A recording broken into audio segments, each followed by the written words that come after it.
Hello, my name is Alaf, and today I'm going to talk about 3D printing. 3D printing or additive manufacturing is the process of making a three-dimensional solid object of virtually any shape from a digital model. 3D printing is achieved using an additive process where successive layers of materials are laid down in different shapes. 3D printing is also considered distinct from traditional matching techniques, which mostly rely on the removal of material by methods such as cutting or drilling.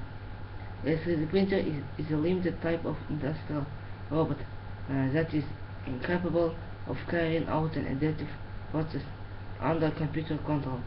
While 3D printing technology has been around since 1980s, it was not until the early 2010s that the printers became widely available commercially.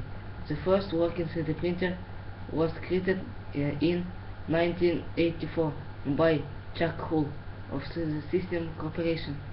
And since the start of the 21st century, there has been a large growth in the sales of these machines, and the price has dropped substantially.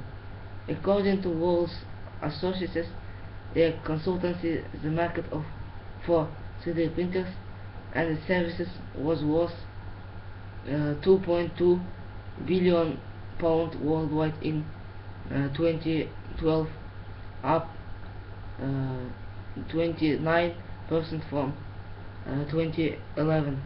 The 3D printing technology is used for both prototyping and distributed manufacturing, with applications in architecture, construction, industrial design, automotive, aerospace, military engineering, dental and medical industries, biotech, fashion, footwear, jewelry, eyewear, education, geographic information systems, food, and many other fields. That's all.